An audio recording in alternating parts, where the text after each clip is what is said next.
To whoever this may impact, sometimes our lives have to be completely shaken up, changed, and rearranged to relocate us where we're really meant to be. Sometimes change feels like loss, transformation is scary, and sometimes, to discover the best version of ourselves, we must let go of absolutely everything holding us down. Welcome to I Missed Me, your new safe space. I Missed Me's purpose is to help people all around the world to come back home to themselves. It is a healing self-growth podcast that encourages people to dive deep into their emotions, heal their traumas, and ultimately love themselves. My name is Mafia Ansures. I am your host, and I hope to be a part of your healing journey. Lux presents Hollywood.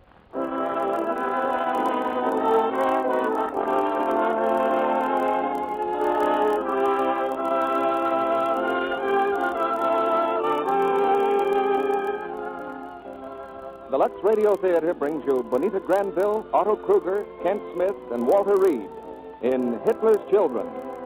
Ladies and gentlemen, your producer, Mr. Cecil B. DeMille.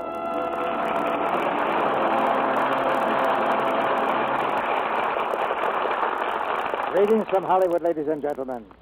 A few months ago, a bomb struck Hollywood. The bomb was a motion picture called Hitler's Children.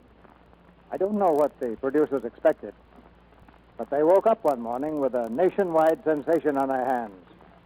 A picture with a modest beginning that suddenly exploded into one of the biggest hits of the year. That makes Hitler's Children a radio prize. We had a hunch it would be. And so, to use an old Hollywood expression, we sewed it up well in advance. Tonight we have three of the original players who appeared in the RKO picture: Bonita Granville, Otto Kruger, and Kent Smith. And with them, we present one of this town's very promising young actors, Walter Reed. Hitler's Children is not a war play, but it draws back the curtain of mystery that surrounds the Nazi fortress and gives us a thrilling glimpse of how the hate and horror and cruelty may be defeated from within. This is the time of year when I take on a rather dangerous job, and the popularity of Lux toilet soap doesn't make it any easier. The graduating classes at various schools and colleges around the country send in photographs of the girls in the class and ask me to pick the most beautiful. Fortunately, for my peace of mind, the losers are always good sports, because the decision is usually a close one. There are many types of beauty among the girls in these photographs, but nearly all have one thing in common: a lovely complexion.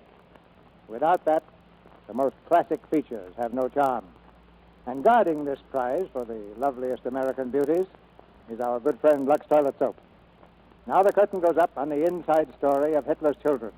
And here's the first act, starring Bonita Granville as Anna Miller, Otto Kruger as Colonel Henkel, Kent Smith as Professor Nichols, and Walter Reed as Karl Brunner.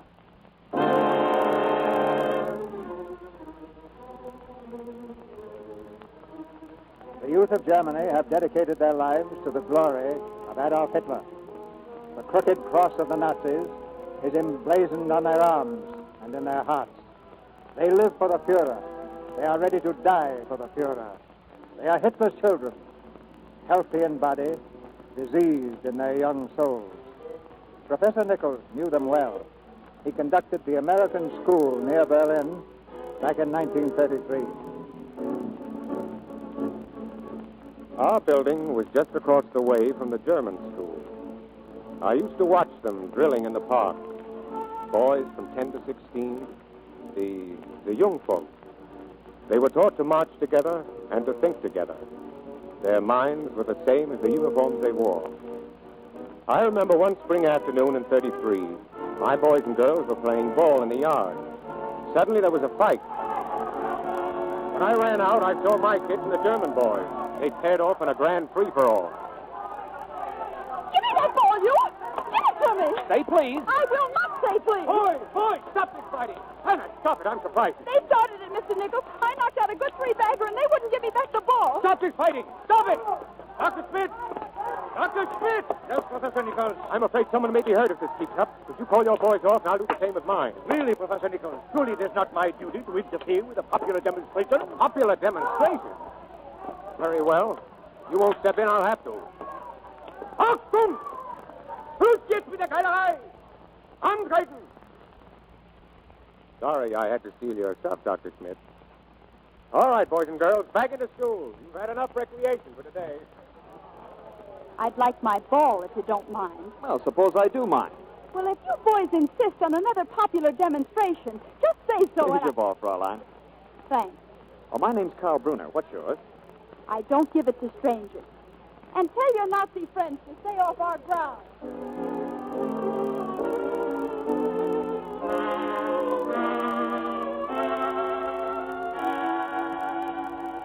Well, that's how it all began. A boy, a girl, and an argument. But it didn't end there for either of them. Of course, the Nazi Party took most of Carl's time. They taught him things like this. We shall win the true crown of glory like the knights of old. We shall die for Germany. We shall rest forever in the holy soil of Germany as conquering heroes of the pure. To die for Adolf Hitler is to live for Germany. Heil Hitler! And then in the afternoon, he and his friends would report for party duty. Forward, forward! Yes, the party planned for everything in the life of a good young Nazi. Everything except the moment when a girl might be playing a piano and a boy might be interested.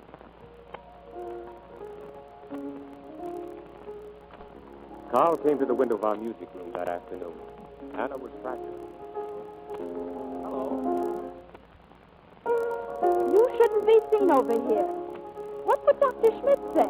And dear Mr. Schickelgruber. You know, you play very well for a girl. You're not mad at the piano, too, are you? Please don't be. You're a funny one, all right. Why are you always fighting with us all the time? I'm not fighting now, am I? You know, I can't figure you out. What are you doing here anyway? I came because I like to hear you play. But more like you played the other day. You mean like this? Yeah, like that. You know, sometimes you don't sound like a German at all. That could be. I was born in America. Then you're an American. No, I'm a German, and proud of it. That's a strange coincidence. I was born in Germany. You were? Yes. But I'm an American. And proud of that, too. But if you're an American, what are you doing in Germany now? My parents loved Germany. They wanted me to love it, too. So they sent me here to live with my grandparents for a while. Mom and Dad are still in New York. But how is it that you go to this American school? My parents wanted to be sure I'd come back an American. Do you really want to be an American? Want to be? Listen, my friend, I am an American, and if you have any objections, just put up your fist. Please, this is not another popular demonstration.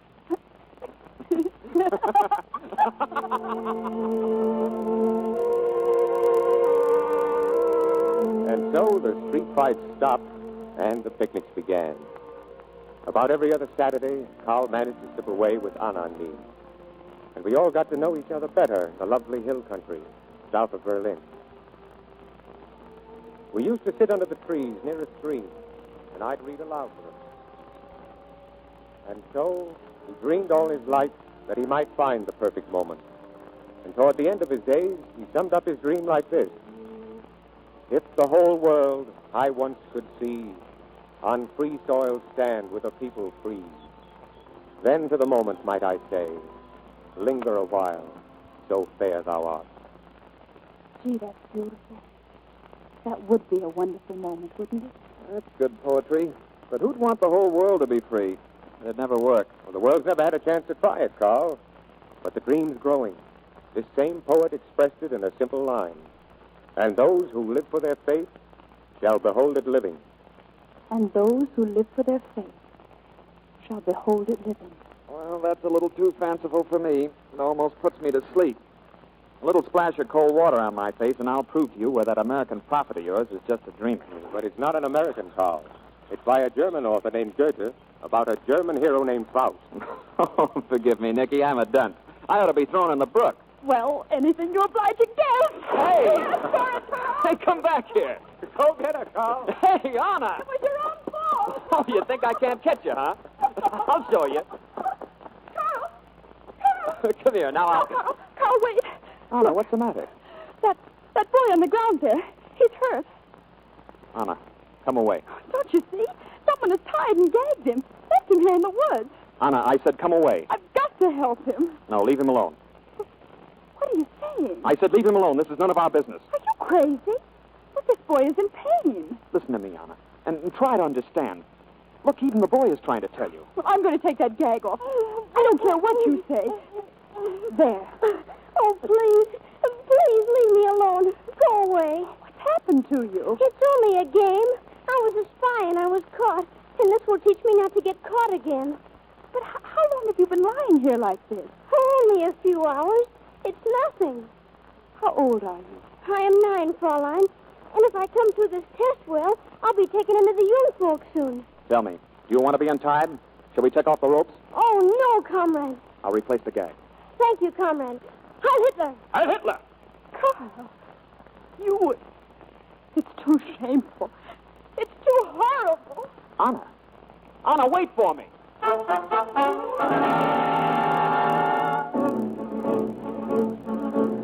Well, that was the last we saw of Carl for a long time.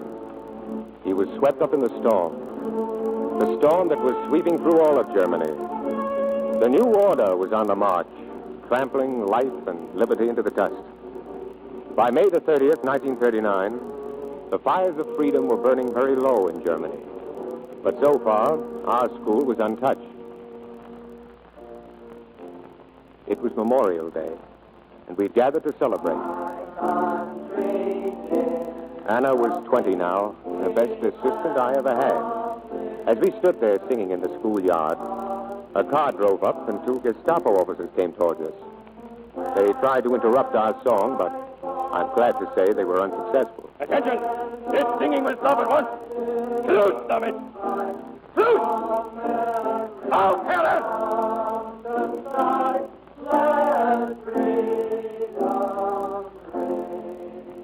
Professor Nichols? Yes? What seems to be the trouble, Sergeant? The Ministry of Education requires the instant dismissal from your school of all Poles, all Jews, all Lithuanians, and all persons of German blood. But this is an American school. We accept anyone who wants to come. I know nothing about that.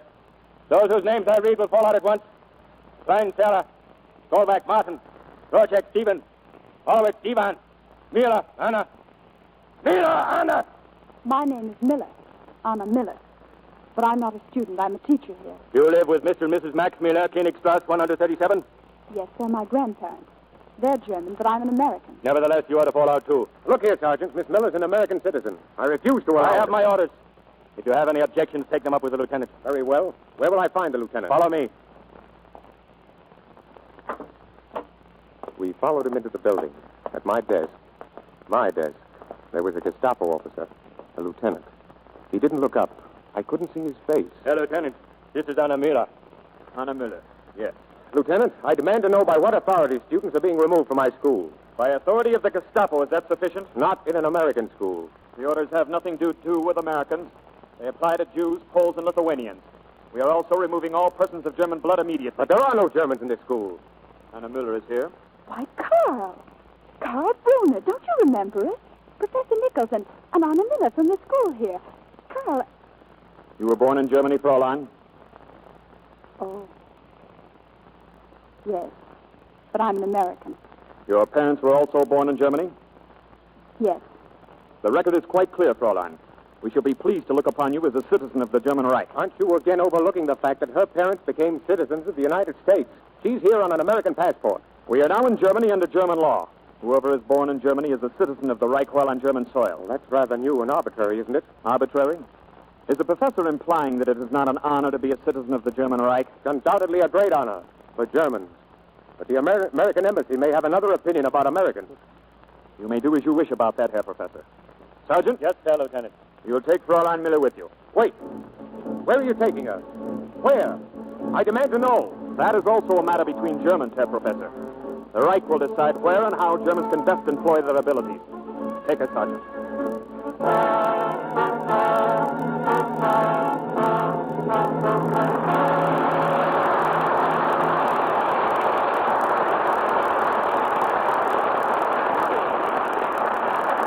In a moment, Mr. DeMille presents Bonita Granville, Otto Kruger, Kent Smith, and Walter Reed in Act 2 of Hitler's Children.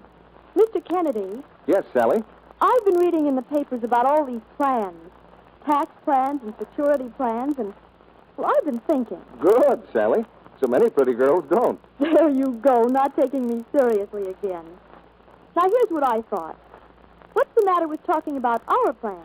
What plan, Sally? Why, our 30-day complexion plan for women everywhere. Sally, I believe you've got something there. You mean, let's talk about the Lux soap facials Hollywood stars use. Yes, of course. And if women will give the Screen Stars Beauty Soap a trial for 30 days, they'll discover something. Wait, Sally. Don't get to the results till you tell what the plan is. Now, just what do these ladies do for 30 days? Why, they take active lather facials with Lux toilet soap regularly. Certainly will be glad they did, too. But, Sally, you haven't said how to take an active lather facial. It's so easy. You just smooth lots of the creamy Lux soap lather well into your skin. You rinse off with warm water and splash with cold, and then you pat your skin dry with a soft towel. And if a woman does that every day, Sally? She's just bound to be pleased with the way her complexion looks a month later. Especially if she takes these Lux soap facials several times a day and always at bedtime. It's Lux soap's creamy active lather that makes this 30-day plan a success. That rich, smooth lather does a really thorough job of complexion care.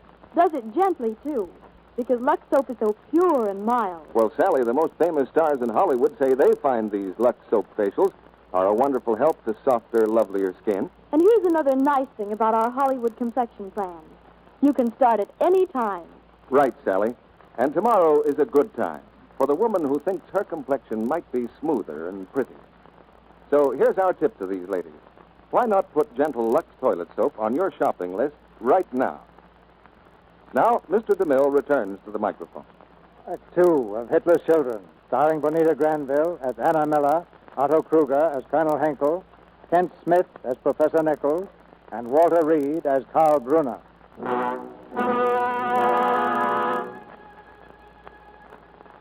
There is a song that Hitler's children sing. It says, Adolf Hitler is our savior. Our Hitler is our Lord, who rules a brave new world. This is their religion, the worship of a man.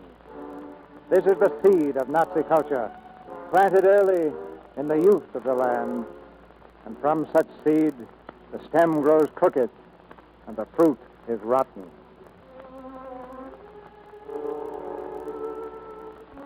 Karl Brunner, our friend, sent Anna away.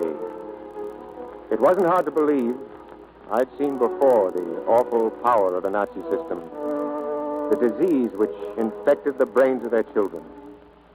In the months that followed, I had no word from Anna. I tried to reach her by mail. I called on friends, party officials. And then, in desperation, it occurred to me that perhaps Anna's grandparents would know something.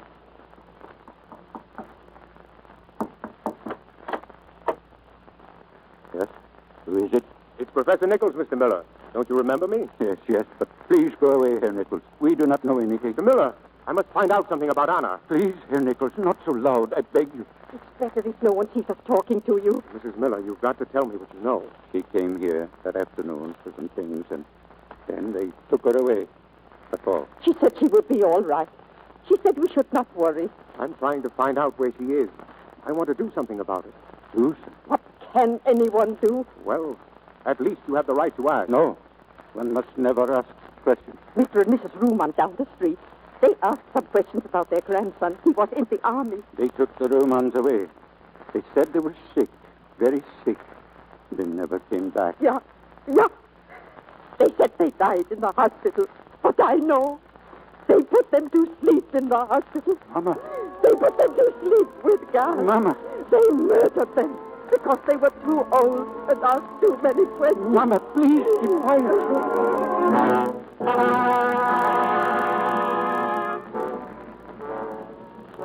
Fear.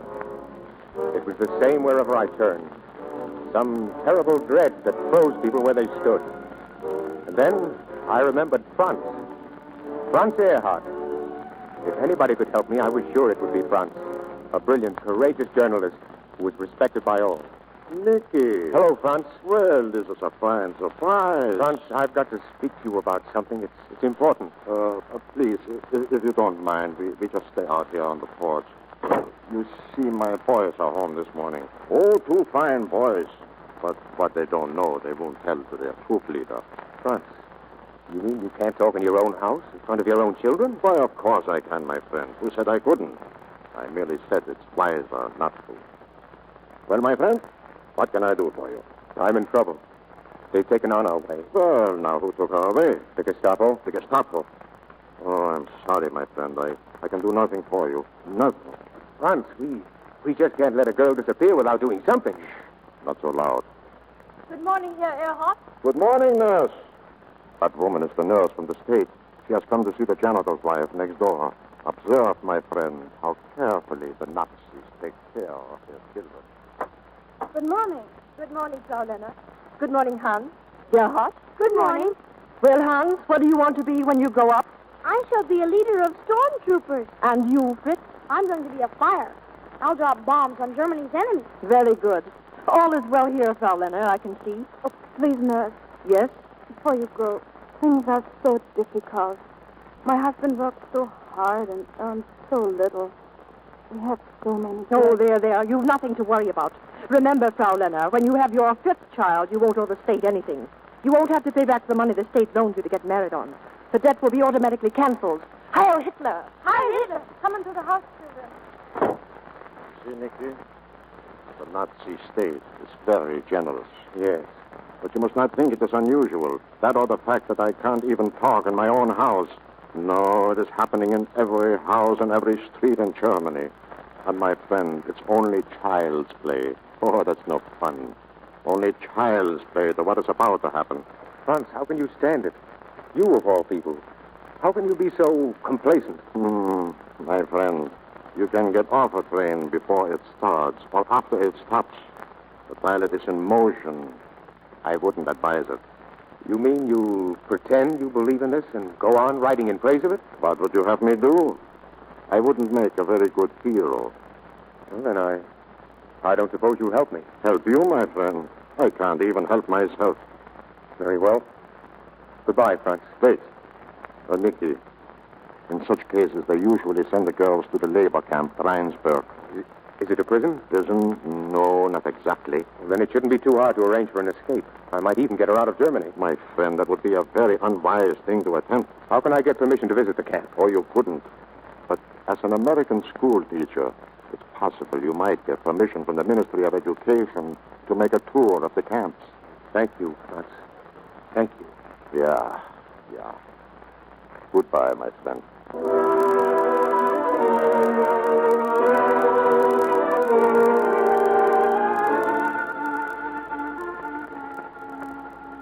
I will take up your request with the various departments, Professor Nichols. Well, thank you, Dr. Graf.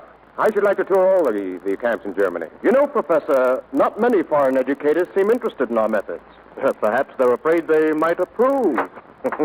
Good morning, Graf. Oh, good morning, Colonel. Colonel Henkel, may I present Professor Nichols? How do you do? The Colonel is from the Gestapo, but he's an educator, too. A Rhodes Scholar at Oxford. And this is the Colonel's aide, Lieutenant Brunner. Yes, we've met before. Oh, have you, Carl? Where? I had charge of the detail to remove some foreigners from the American school. Oh, yes, of course. Colonel, the professor is eager to gain permission to visit our labor camps. He's interested in studying our new educational methods. Good. I must say, Professor, I admire the spirit of your inquiry. I sometimes think it would be interesting to go back to Oxford for a similar investigation. There'd be so many surprises in store for my English friends. I'm sure of that, Colonel Henkel. Well, since the Colonel seems to approve, we should have permission for you in a few days, Professor. Well, thank you, gentlemen.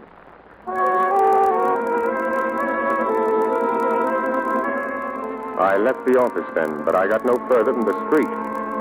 A Gestapo officer took my arm and led me back into the building, to Karl Brunner's office. You know why I had you brought back, Professor? You will inform Dr. Graf and Colonel Henkel that you have had a change of mind about your educational tour. Why? Because I know that you're searching for honor. You must give it up. You understand? No, I don't understand. There are death penalties for many acts against the German Reich, Professor. I didn't know you were interested in my health. I'm not. I'm merely thinking of honor's welfare. Yes, you certainly proved that when you sent her to a labor camp. A girl who never did anything physically harder than play a piano. Don't let words frighten you, Professor. A labor camp is not a prison. It's a place where young Germans make themselves fit for the duties of soldiers and mothers. It's an honor to go there. Oh. Do the inmates think so? Besides, Anna isn't in the labor battalions. Through my influence, she was able to get a position on the staff. Oh, so that's why you didn't expose me to Colonel Henkel. We will leave Colonel Henkel out of this. It might surprise him to know that a good Gestapo officer is interested in a girl who believes in freedom. It might surprise you to know that Anna's attitude about the new Germany is changing. If you persist in this search, you're endangering her position and yours. And perhaps yours? I warn you, Professor Nichols, if you... No use, Carl. I won't give up this search. I won't believe what you say until I see her. And I don't care what the penalties are. Suppose I could prove to you that she is happy and well off where she is now. Well, if you could prove it, yes. Very well, Professor. We'll visit her together. But you will please pretend that she is a stranger to you. You do not know her. I wonder if I will.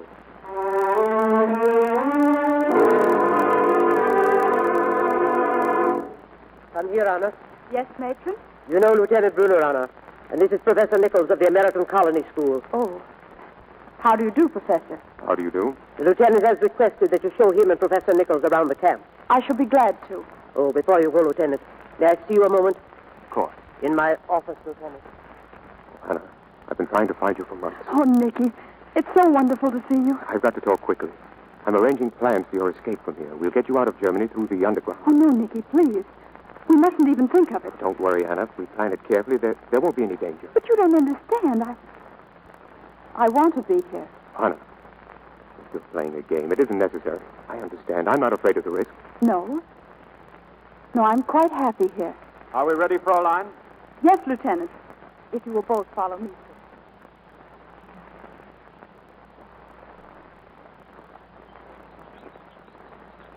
And finally, Professor, this is the rest home. Here the girls receive the finest attention the state can provide. You mean these girls are here voluntarily? They are drafted to serve just as men are in the Army, and they serve just as proudly. You will observe, Professor, but the rest home contrasts considerably with the other sections of the camp. As you have seen, they work hard and live simply to fit them for their duties. But when the girls come here, it is different. Nothing is considered too good for those whose children will belong to the state. Does the state also offer them the alternative of a home where a husband and wife can bring up their own children? We have put aside these old superstitions, Professor Nichols. I've heard enough. Thank you, Miss Miller. Well, we seem to have lost Professor Nichols. Yes. Yes, we have lost Nicky. Anna, I'm glad to see that you're beginning to understand our way of life. Thank you, Herr Lieutenant. And now I must return to my work. Oh, wait a minute. You've done very well here, Anna. I've recommended you for special study in geopolitics at the University of Berlin. It's a very great honor. And it will bring us closer to each other. You must withdraw your recommendation at once. Why? Because I hate everything this place stands for. Anna! I lied to Nicky because there's no way out for me. And I won't have him killed trying to find one. I don't believe you. You're a German. If you'd only give our way of living a fair chance... You can't give evil and rottenness a fair chance. It's too late to withdraw the recommendation now. You'll be called to the Ministry of Education any day. I know you won't be foolish enough to refuse the offer. It would be dangerous for both of us.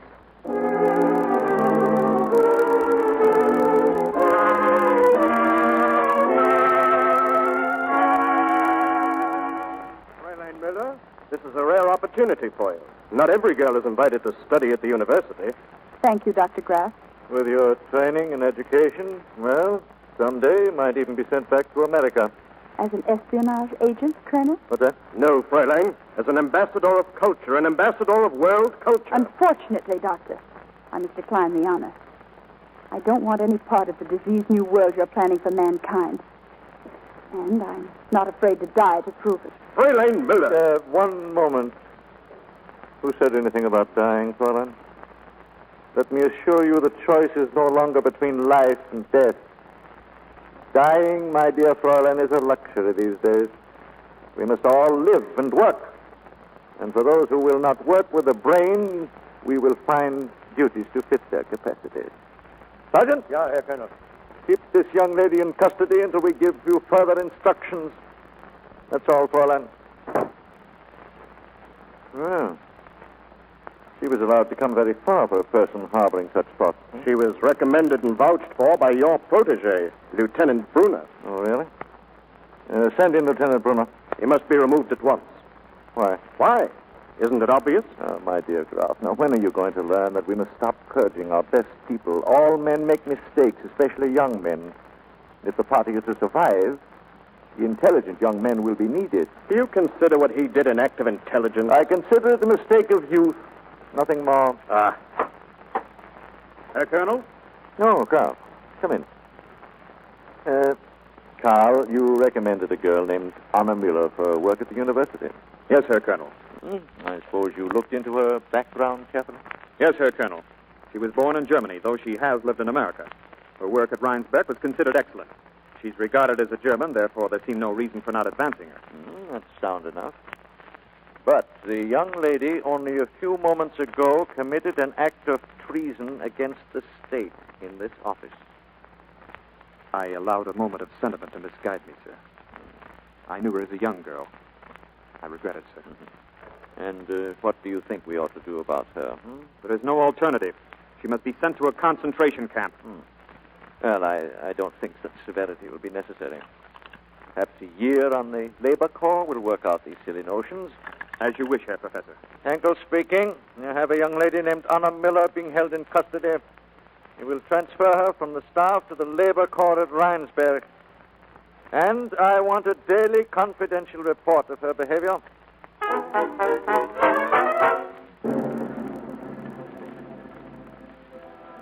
Behavior report to Colonel Henkel. Anna Miller refused to show proper respect for the Fuhrer. Anna Miller must be forced to do share of the labor corps. Anna Miller expresses dangerous political thoughts.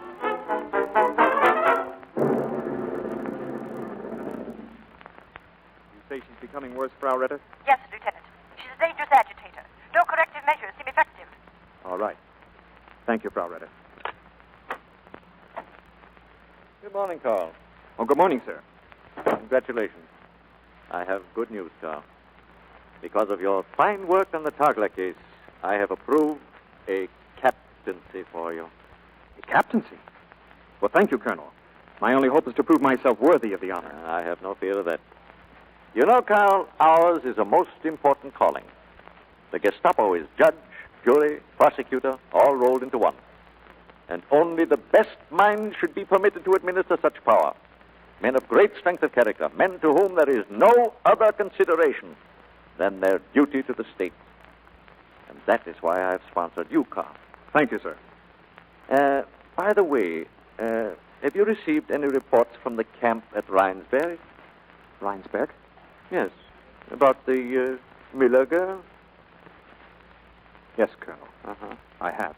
And what do the reports say? They're very poor, sir. They consider her quite dangerous. Carl, there is no room for the sick in Germany. And the girl is sick in her mind. She is unfit to pass her type of thinking on to future generations. So I have recommended special treatment for her, Carl, at the Frauenklinik. The Frauenklinik? Yes. Have you any other solution, Carl? Or what would you do if you were in my place? If I were you, Colonel, I should do exactly as you will do.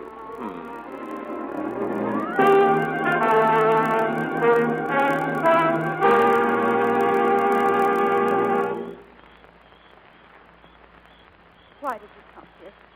What do you want? Can't you leave me alone? Anna, listen to me. I came to warn you. You're in great danger, Anna. Carl, I don't care anymore. I don't care. They can't do anything more to me that I've feared. Oh, they can, believe me. You must write Colonel Henkel at once. No. You must tell him you've made a grave mistake. No, Carl. That you're eager to serve your country. But it's not my country. It never will be. Anna, be sensible. Ask for another chance. If you fight a storm that can overwhelm you, you've got to ride with it as far as it goes. Is that what you've done, Carl? Please, Anna, there's no time left for discussing ideologies. You must do what I ask you now, or you'll be treated as a dangerous political enemy. I told you, Carl. I can't be frightened anymore. Can't you? Anna, have you ever heard of the Frauenklinik? Do you know what happens to women who are sent there? I heard, yes. It could happen to you, Anna. It will. Unless you do as I say. No. Even that holds no terror for me now, Carl. If it's a choice between rearing a child for Hitler or never having a child at all. Oh, my darling, Anna. I love you so much. I love you, Carl. But it's too late. It was too late when it began. No, darling, no. We must only think that we love each other. Carl, do you remember? It was so long ago. If the whole world I once could see on free soil stands, with a people free, then to the moment might I say, linger a while. So fair thou art. Oh, Carl! Anna, I can't let them hurt you. There's no other way. There is one.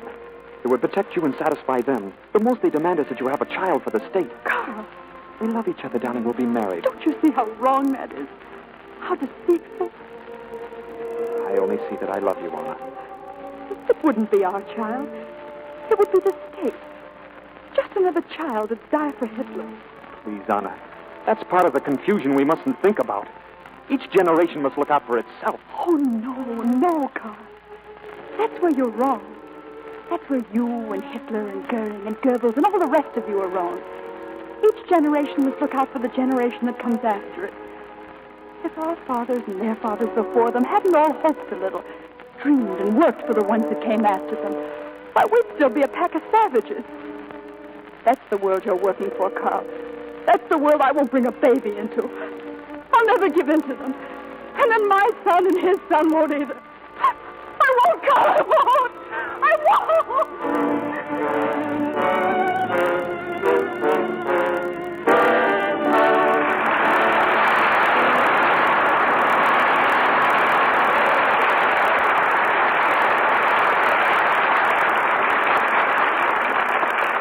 We pause now for station identification.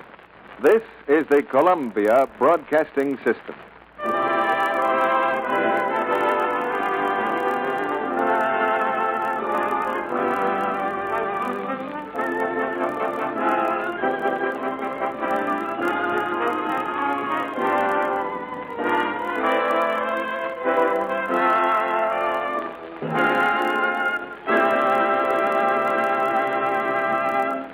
After a brief intermission, Mr. DeMille presents Bonita Granville, Otto Kruger, Kent Smith, and Walter Reed in the third act of Hitler's Children. I'm pretty sure nearly everyone feels like this once in a while, along about 6 in the afternoon.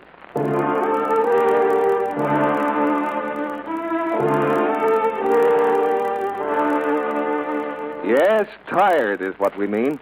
And if you're a busy woman with war work added to your regular duties, you know what that end-of-the-day feeling is like.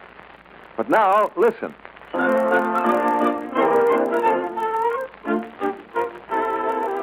Well, that expresses how differently you'll feel a little while later if you follow a simple beauty prescription. Clever women have discovered... When I'm all tired out and have a date to keep, my Lux toilet soap bath is so refreshing. It gives me a real beauty pickup. Women find that Lux Soap's rich active lather carries away the day's dust and dirt in a twinkling, leaves skin fresh and really sweet. Yes, I love that creamy Lux Soap lather. It's so rich and quick, even in hard water. There's something truly luxurious about a Lux Soap bath. I see why screen stars call it a beauty bath. Well, you know, using this fine complexion soap as a daily bath soap, too, was Hollywood's own idea. Screen stars say active lather makes them sure of daintiness, sure their skin is exquisitely fresh. I'm keen about the Lux Soap perfume, too. It's the kind I like, not too heavy, and it leaves a lovely, delicate fragrance on my skin. It makes me feel sort of glamorous. And the fact that Lux toilet soap is hard-milled, made to last and last, is something I know you wise and thrifty buyers will be glad to hear, too. If you're not using Lux toilet soap for your daily beauty bath, why not try it? You're sure to like the sense of well-being this luxurious bath will give you. The way it leaves your skin smoother, softer, fresh and sweet as a flower. Now, our producer, Mr. DeMille. We'll put our stars on the witness stand when the play is over. Now the third act of Hitler's Children, starring Bonita Granville, Otto Kruger, Kent Smith, and Walter Reed.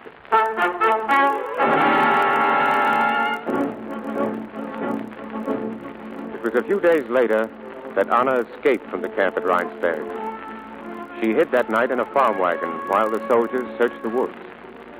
Then in the morning, she found herself outside a church.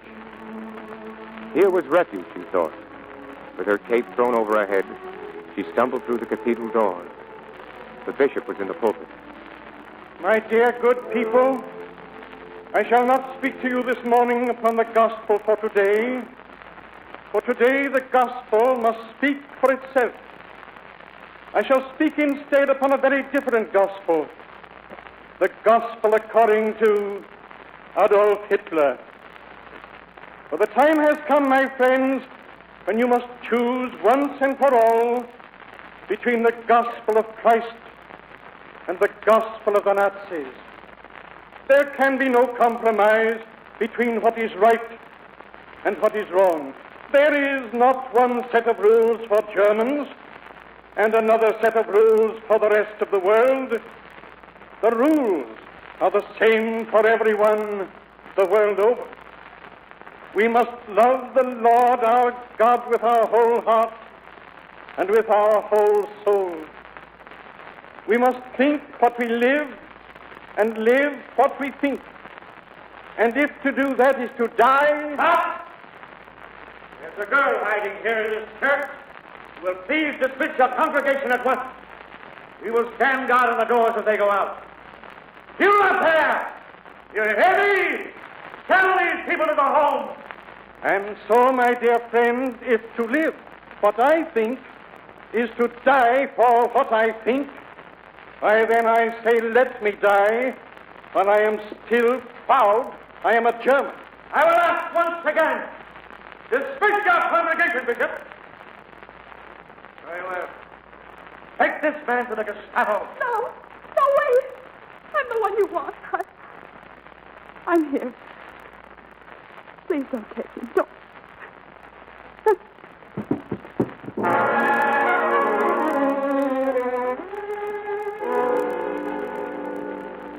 Well, Fräulein, who helped you escape from camp?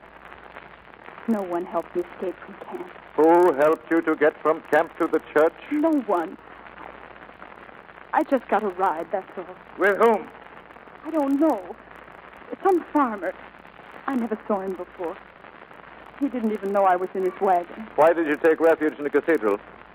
Are you a Catholic? No, I'm not. Then why did you go there of all places? Were you to meet someone there? No. Had someone promised to get you out of the country, perhaps? No. I advise you to tell us everything that you know. Please, Colonel Hinkle, I assure you this young woman and I have never met before. A likely story. I tell you, Colonel, this bishop is no better than all the rest of the traitors. Even while we were looking for this girl in his church, he was denouncing the Fuhrer from the pulpit. Do you deny this, Bishop? No, I have always denounced the Fuhrer, but I am no part of the conspiracy. Whatever I may say or whatever I may do is said and done in the open. Please. You must believe him. I did go to his church to hide, but it was my own idea. And when I saw others might be hurt because of me, I surrendered. Anna Miller, you've given us a great deal of trouble. Ordinarily, you'd be kept in solitary confinement for an indefinite period. But under all the circumstances, some different discipline is clearly indicated. Tomorrow morning, you will receive 10 lashes in the presence of the entire camp. Colonel Henkel, I do not know this girl, but I must protest for her as I would for one of my own people. Has it come to this, that you must now whip women as well as men to bring about the new order in the new Germany? And after the 10 lashes, treatment at the Frauenklinik in Berlin. Courage, my child. They're only trying to frighten you. I'm not afraid. I remember what you said. We must die for what we think. God bless you. God keep you, my I got child. back to the camp. Father! Is there nothing you madmen will stop at? I bow my head in shame that any man who calls himself a German should beat a woman. But this Frauenklinik, as you call it, is the supreme blasphemy of all. How dare you? How dare you take away that which is not yours to take? Before God, we're all free. We have certain rights which were never given to us by the state. Tell me, Colonel, who made you? Who gave you the breath of life itself? Was it the state, or was it something mightier than the state? You must not attempt to trick me with your questions. If I must choose between Christianity and the state, I am glad to choose the state. Christianity had its chance, and it failed. When the time is right, we will break with it completely once and for all. No wonder you take away the breath of life so readily. The breath of death is already upon you. You may go now, Bishop. Just one question more, Colonel. If you whip that poor unfortunate girl, why do you not whip me? Is it perhaps that you're afraid? Afraid? Afraid that the people who listen to me will someday rise up against you? No, we're not afraid. But there is no need to make a martyr of you before your time. Besides, when the work of National Socialism is finished, there will be no one in the churches for the clergy to talk to, except themselves. Good morning, Bishop. What a pity barbarians have so little time for history. Tell me, Colonel, have you ever heard of Attila? Attila the Hun, the infamous leader of the Huns who murdered his own brother Bleda? Who swept with fire and sword through Asia and Europe and ruled with bloody hands this very land we now call Germany? Well, Attila and his barbarians are gone, but the church remains. The church remains, Colonel. It is eternal. It is the will of God. No man can change it.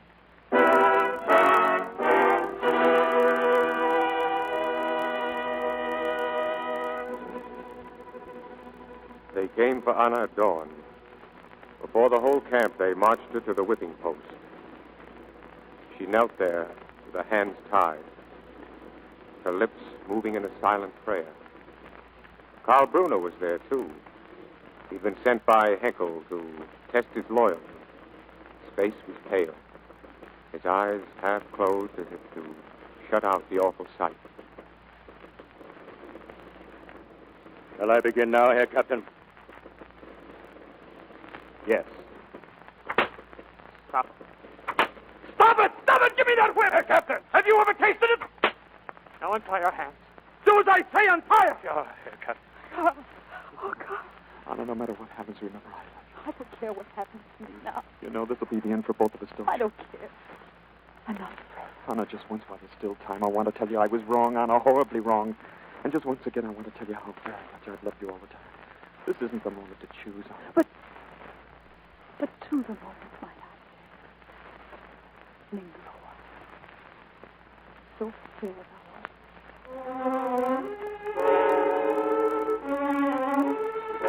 Anna and Karl were placed in prison. I wasn't permitted to see them, of course, but Franz learned things for me. Franz, who'd helped me once before. One night, he came to my apartment. Well, Nicky? Franz, what have you found out? Germany and Italy have signed a military alliance. No, I mean about Karl and Anna. Now you will see in the fall when the Kraftlage and war. It has all been arranged. Franz, tell me. Well, they have to die, of course. Die? Isn't there some way I could get them out, even if we all got shot down at the border? It would be better. No, my friend, we wouldn't have a chance. They are valuable properties of the new order now, and will be guarded as such. What do you mean? Captain Brunner has repented his sin against the state. I don't believe it, I know. But it's true just the same. Colonel Henkel is very pleased. He will be able to make capital of his mistake. He will give his protege a fine trial where Karl will beg the youth of Germany not to follow his example. You know that boy's not a Nazi at heart. Oh, it will be a fine trial. Broadcast all over the country and at a good hour, too, when everybody can hear. Then they will give him a fine funeral with military honors. Why should Karl say he's repented to cover up for Colonel Henkel? He has to die anyhow. You Americans will never understand us. Maybe it is the will to obey that is in us Germans. How easy to march in step once you have started. Where are they now? I understand they have put them together, at least near enough so they may speak. It was a good Nazi trick. They let prisoners speak together. Then they make a record of everything that is said.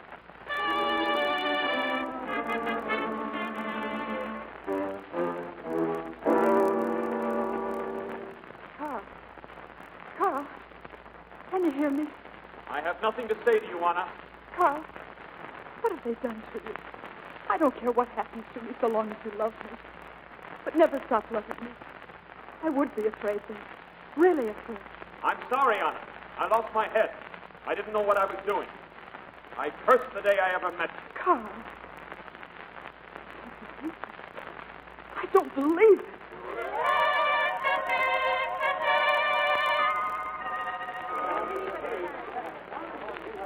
Today, all over Germany, by special permission of the Ministry of Propaganda, we bring you the trial of Captain Karl Brunner and Anna Müller. We're in the courtroom now. The defendants have just entered under guard. The prisoner, Captain Brunner, will be permitted to make an opening statement. Oh, Brunner, you have the right to make an opening statement if you wish. Have you anything to say for yourself? I speak today not for myself, but for the youth of Germany. I speak as one who has learned a great lesson. Our Fuhrer, our beloved Fuhrer, has often said that the future belongs to youth, and that the youth belongs to the future. And I know now how true that is. I beg you all to be warned by my example. I thought for a while it would be fun to be free, do just as I wished. I was willing to serve the right, but I was not willing to obey it in all things. Some things I wanted to decide for myself. Some things I said were no business of the right. Yes, in some things I put my will above that of the Fuhrer. From all this I have learned a great lesson. And the lesson, in the words of a German poet, is this: those who live for their faith shall behold it living. And my faith, my friends, is the faith of the great Goethe. If the whole world I once could see on free soil stand with the people free, then to the moment might I say, linger a while, so fair thou art. To the youth of Germany then I say, this is my lesson. This is the lesson of life. But this is not the lesson that you are learning in Germany today. You are not learning the lesson of life. Your education is the education for death. You do not live from day to day. You die from day to day. For to live is to be free. Have you any idea, my friends, what it's like to be free? Well, I'll tell you, for I was a free man once, and once you've had a taste of freedom, nobody can take it away from you. It's like a breath of fresh air that lasts to eternity. Long live the enemies of Nazi Germany!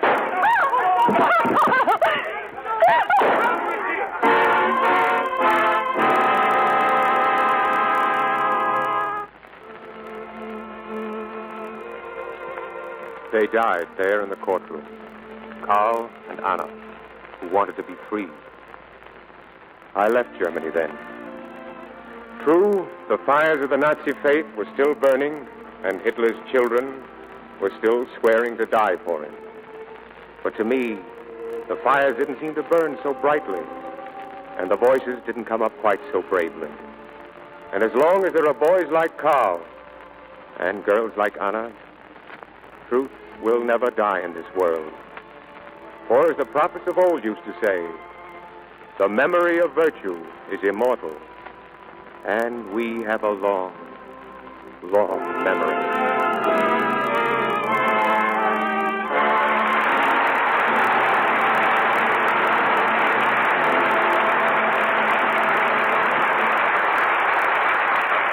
From the land of Hitler's children, we return to the stage of the Lux Radio Theater. And a curtain call for Bonita Granville, Otto Kruger, Kent Smith, and Walter Reed. Thank you, C.B. It's a pleasure to be back here with three fine young players like my partners here. Young, he says. 18 years ago, I played a scene on the stage where a man held me close in his arms and kissed me. Lucky man. Who was he? My father. I was 2 years old. Oh, then you've been an actor since you were 2. No, Walter. I retired for a year when I was 3, but I found not working was pretty dull. I must try that sometime. Now, take Otto Kruger. Between pictures, he does all kinds of magic with flowers and vegetables. What was that trick you did with a carnation, Otto? Oh, that was several years ago, CB. I crossed a carnation with a petunia. It's quite successful. Well, what came out? Sweet peas? No, Kent. I call it a cartoonia. So if you have a little cartoonia in your backyard, thank Otto. Well, I'm more interested in vegetables right now, CB. Oh, tried crossing any of those? Well, I think I'll go to work on a combination of corn and lima beans. What do you expect to get, Mr. Kruger? Succotash. Oh, I fall for all those things. But there's one thing I can't be fooled on. That's the right way to take care of my complexion. I've been using Lux soap since I was a little girl, so I know it's right for me. Really, I couldn't get along without it. Well, no smart girl would even try to get along without Lux soap, Anita. That's right, Mr. DeMille. And now it's time for you to answer a question. Yes. What does the Lux Radio Theater have next week, Mrs. DeMille? It's a Paramount comedy hit that just can't miss. The name of the play is The Major and the Minor. And the stars, Ginger Rogers and Ray Moran. They're the same stars who made the picture such a great success. It's the story of a beautiful girl who poses as a child because she has only enough money for a half-fare ticket home. Complications like Ray Milland and a visit to a boys' military school give us a delightful play for next Monday night. Well, that was a wonderful picture, CB. We've got a date. Good night. Good night, Mr. DeMille. Good night. Good night. And the baby's right out there to each of you.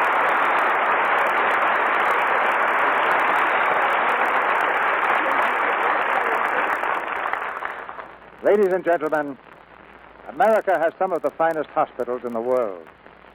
Can you imagine what those hospitals would be like without nurses, or with half as many as there should be? Some of you remember the great influenza epidemic that swept the country during the last war. We don't want to fight another like that one with a scarcity of nurses. The plain facts are we just haven't got enough nurses. The supply is dangerously low right now, and many more will be required to save the lives of our fighting men. The solution is the immediate training of more nurses. So I'd like to urge the many thousands of girls who will graduate from high schools this year and their parents to investigate nursing as a career. For information, write to Student Nurses, Box 88, New York City. There's no finer calling than the saving of human lives.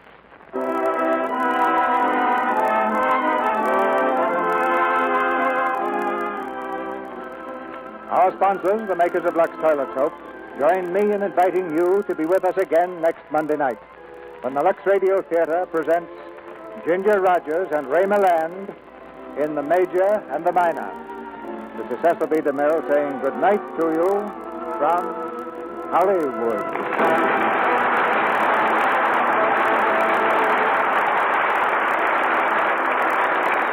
Tonight's broadcast of Hitler's Children was based on the book Education for Death by Gregor Ziemer. Bonita Granville's latest picture is Hitler's Children. Otto Kruger will soon be seen in the Saul Lesser production, Stage Door Canteen. Kent Smith is currently appearing in the RKO picture, This Land Is Mine. And Walter Reed is featured in the RKO picture, Bombardier. I'll repeat the address to which all girls interested in nurses' training may write for information. Here it is. Student Nurses, Box 88, New York City. Heard in tonight's play were Norman Field as the bishop, Robert Harris as Dr. Graff, and Verna Felton, Leo Cleary, Claudia Dell, Charles Seal, Griff Barnett, Dick Davis, Regina Wallace, Fred Mackay, Cliff Clark, Carla Bohm, and Paul Hilton. Our music was directed by Louis Silvers, and this is your announcer, John M. Kennedy, reminding you to tune in next Monday night to hear Ginger Rogers and Ray Milland in The Major and the Minor. Mothers, what kind of vitamins do you give your family in these days of food rationing and shortages? Make sure you get enough. Get Vims. Vims are scientifically designed to help make meals complete. They give you all the vitamins government experts say are essential, balanced in the formula doctors endorse. In addition, Vims give you all the minerals commonly lacking. Get Vims at your druggist. VI for vitamins, MS for minerals. Vims. This is the Columbia Broadcasting System. To whoever this may impact, sometimes our lives have to be completely shaken up, changed, and rearranged to relocate us where we're really meant to be. Sometimes change feels like loss, transformation is scary, and sometimes, to discover the best version of ourselves, we must let go of absolutely everything holding us down. Welcome to I Missed Me, your new safe space. I Missed Me's purpose is to help people all around the world to come back home to themselves. It is a healing self-growth podcast that encourages people to dive deep into their emotions, heal their traumas, and ultimately love themselves. My name is Mafian Sures. I am your host, and I hope to be a part of your healing journey.